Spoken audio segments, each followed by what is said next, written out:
Breaking news out of Utah. Conservative activist Charlie Kirk gunned down during a campus speech.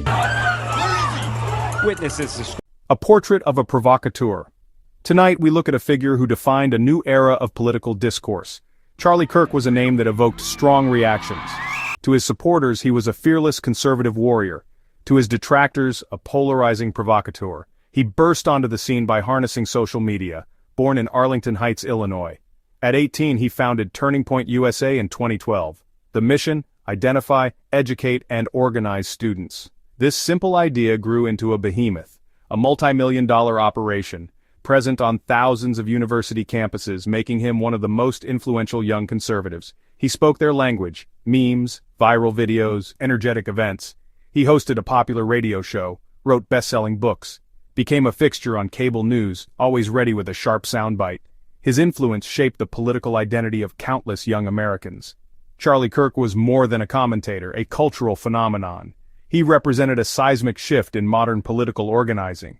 He knew the battle was fought not just in polling booths but on smartphone screens, and in the lecture halls of America's universities.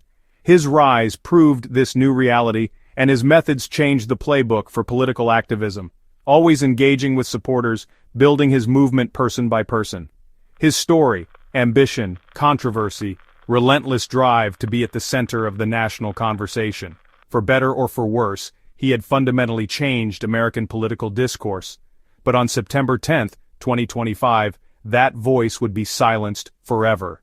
To understand Kirk's impact, one must examine the controversial ideas that propelled him into the spotlight. He argued that higher education had become indoctrination centers, pushing left-wing ideologies. He was a vocal critic of critical race theory. He often argued that America was the least racist country in history, drawing both agreement and condemnation. During COVID, he was a prominent skeptic of mask mandates and lockdowns, framing them as infringements on liberty. His unwavering support for President Trump became a defining feature of his persona. Behind the fiery public persona was a family life that grounded him. He often spoke fondly of his upbringing, crediting his parents for instilling strong conservative values.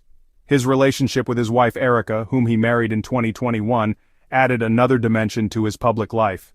Erica shared his conservative and faith-based values. Their partnership was showcased as a model of a traditional modern couple. The birth of his daughter in summer 2023 marked a profound shift in his life. He spoke about the immense responsibility of fatherhood, connecting it to his political motivations. He framed his fight for America's future as a fight for the world his daughter would inherit.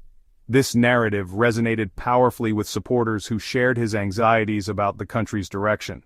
However, his emphasis on traditional family structure also became a point of criticism.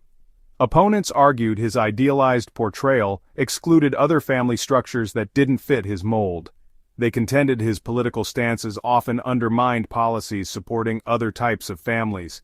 His family life was not just private, it was inextricably linked to his public brand. By 2025, Kirk was at the peak of his influence and power. His schedule was relentless: speaking engagements, media appearances, constant travel. The demands of his empire required him to be everywhere at once. September 10th would be just another day in his whirlwind life, but it would be his last. The news of Charlie Kirk's death on September 10, 2025, in a shocking shooting sent shockwaves across the country. At only 31 years old, in the prime of his life, the shooting occurred outside a debate rally in Utah, as crowds gathered and chaos erupted. Kirk had just finished a speaking engagement when gunfire rang out, leaving bystanders in shock. Police and emergency responders rushed to the scene, cordoning off the area as investigators searched for answers. Despite immediate efforts, Kirk was pronounced dead at the scene. The nation watched as details emerged in real time. Online forums flooded with rumors and conspiracy theories. Law enforcement quickly dispelled notions of a political plot. The investigation concluded it was the act of a lone gunman. For his family, an unimaginable blow. Turning Point USA released a statement of immeasurable grief, remembering him as a leader, mentor, and friend. The public reaction was as divided as his life had been. Vigils were held on college campuses where students mourned a figure they saw as a mentor. Critics offered condolences while refusing to lionize him, pointing to his divisive rhetoric. They argued his legacy was one of polarization and the erosion of civil discourse. His supporters will remember him as a trailblazer who revolutionized conservative outreach. His organization stands as a monument to his vision and will continue shaping discourse long after his passing. Charlie Kirk leaves behind a legacy quintessentially American in its contradictions. He was a self-made entrepreneur of ideas, a master of modern media.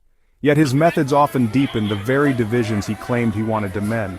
His story reflects our current political moment, an era defined by deep ideological divides, the immense power of social media, and the constant, often exhausting battle for the soul of the nation. His voice may be silenced, but the echoes of the conversations he started will reverberate for a long, long time. For the live look right now, this is from Phoenix, Arizona.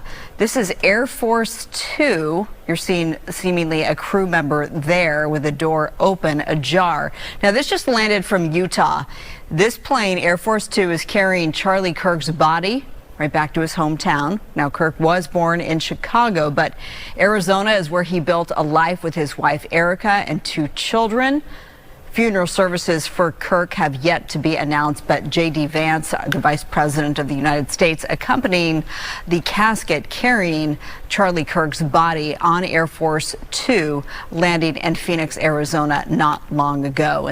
Utah's governor finally announcing those words our country was waiting for. Good afternoon, everyone. I'm Kira Phillips. The 3-day manhunt for Charlie Kirk's suspected killer comes to an end. The suspect identified as 22-year-old Tyler Robinson.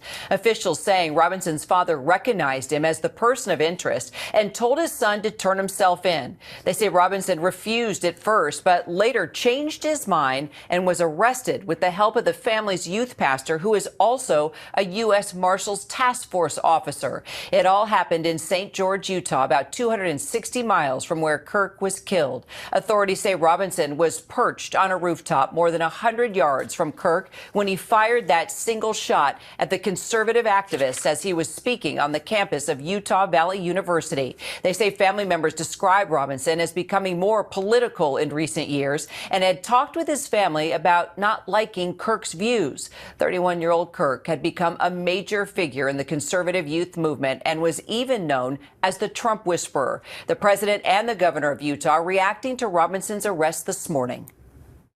We have him in custody, right? In custody. Everyone did a great job. We worked with the local police, the governor. Everybody did a great job. You know, getting somebody that you start off with absolutely nothing. And we started off with a clip that made him look like an ant that was almost useless. We just saw there was somebody up there. And so much work has been done over the last 2.5 days. I absolutely believe that this is a watershed in American history, yes. The question is what kind of watershed? And that chapter remains to be written. Is this the end of a dark chapter in our history or the beginning of a darker chapter in our history?